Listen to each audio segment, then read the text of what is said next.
Hi there, my future clowns. Today at One Stop Education, we are going to talk about face painting.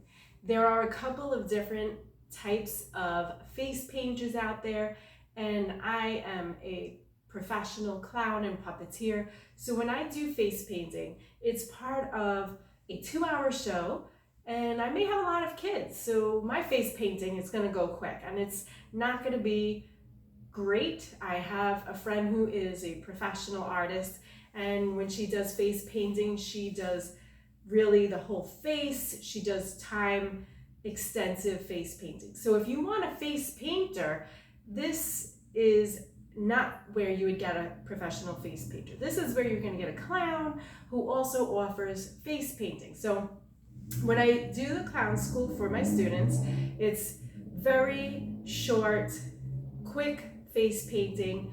Balloons are easy and quick. I mean, you could get a professional balloon artist. You're not going to have any clown, no magic. So those balloons will be extravagant, right? So the same is true for face painting.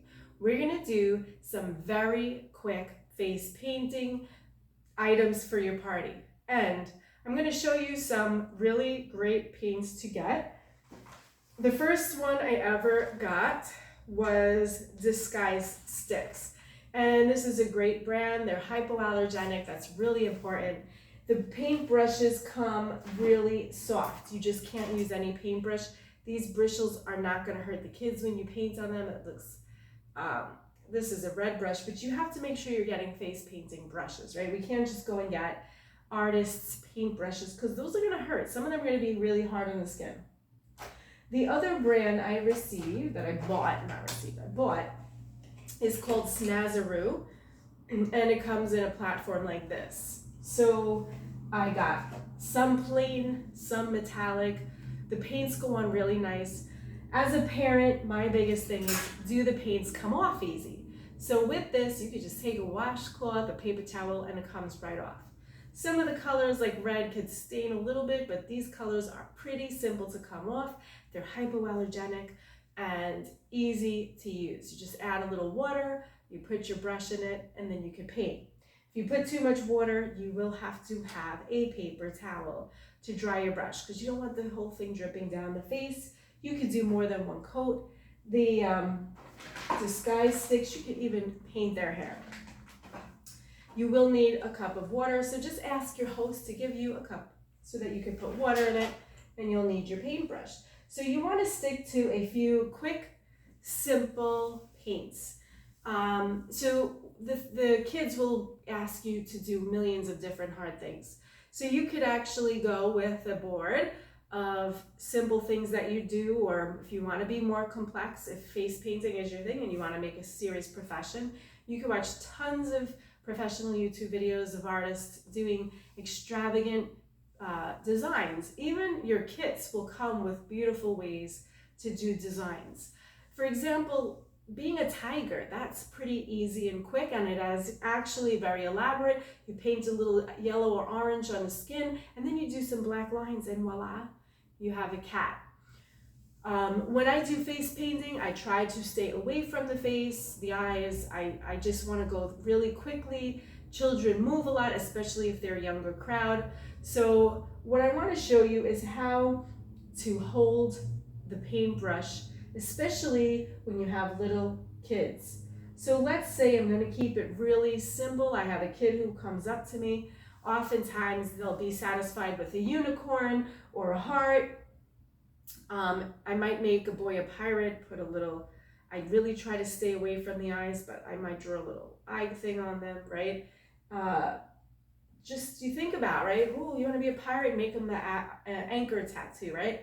If you don't know how to do it, take your phone with you, and then you could just Google the picture, keep it simple, right? So if you really, really can't draw, and a kid says, I want to be a princess, all you have to do are some hearts over here, maybe a little crown at the top.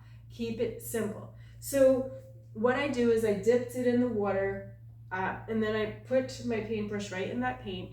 And then what I'll do is a simple, I'll keep my finger here, because if the kid moves, your pinky touching them will be a great foundation, right? And I just do one quick line, And then if my paint runs out, I'm gonna go get more paint on it and color this in. And I try to keep them very still. If they move a lot, just take your time, lift the brush up, and just redo it. Like if I mess up, you might have to make the heart a little bigger. Or you could just take the towel and wipe it out, right? So you have a simple heart. They might like that. If they don't want a heart, oftentimes they want a rainbow. So I'll just make a rainbow, right? We go with the line, right? And then I'll go make sure that dries a little and I'll do another color. You can make the rainbow any color you want. You can ask the kids what color do they want, right? But you do want to keep it going as fast as possible, because when you have the kids' parties, they could be awfully long. So you just draw another line, right? And it's really all about practicing. I think the biggest things that you have to understand is you're going to have to do, if you're doing the whole clown party, simple and quick. If you want to do something extravagant, then you are going to have to either just do the face painting or tell them a bigger package for more time, right? And then you just could do it on top because the red's probably dry, drier than the blue. See, I'm gonna need more coat of the yellow, right? These are super simple. I'm keeping my pinky there to hold my spot. And then I'll add in some clouds, which looks like my white fell apart over here. I'm gonna throw it back in the container. So these will fall apart. You're gonna have to get paints. It's hard because you use certain colors more than others. So they do tend to fall apart, and then you have to get a new kit, or maybe just white. White we use a lot, right? Hopefully this white will work. You could also get sparkles. That adds to the flair, right? It adds to the flair. So if you just get these simple little things, they make a bigger impression. The kids like sparkles, so get a little package of sparkles. And I could do another coat to make it whiter, right? But that's just to show you. Now, if you want to do something really fancy, you could do wings out of the eyes. The kids love it, and you will be a hit. Remember, you don't need to do extreme face painting for a kids' party. I offer face painting, balloon animals. Some people only offer one or the other. I give the people the whole package. I charge the price I think it's worth for me to show up at any party.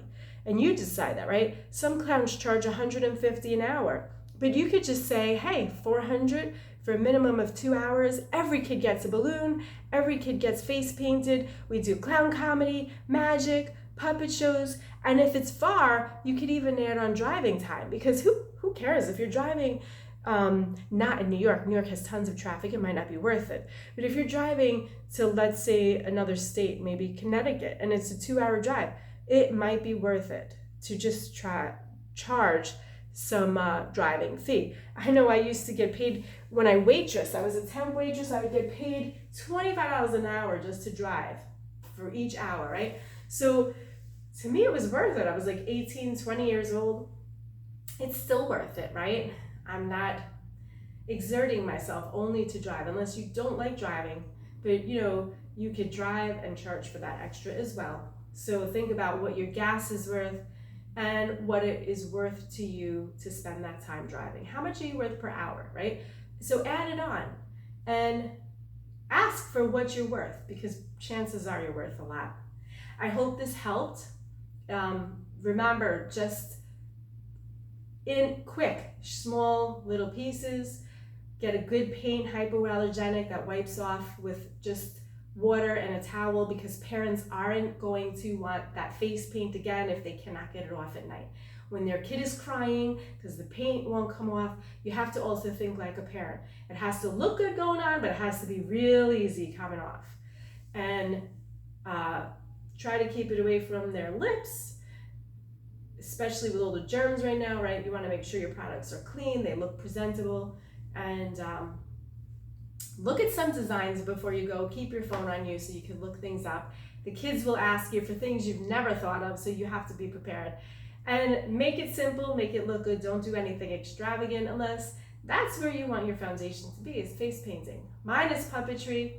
I love clowning, but puppetry is my niche. It's what makes me stand out and different. Your niche could be the face painting, it could be the balloon sculptures, but again, if I'm being a clown and a puppeteer, my face painting and my balloon animals have to be pretty simple, and your kids will have a ton of fun. I hope you guys tune in for next week's episode. We will be talking about marketing your clown business. See you soon.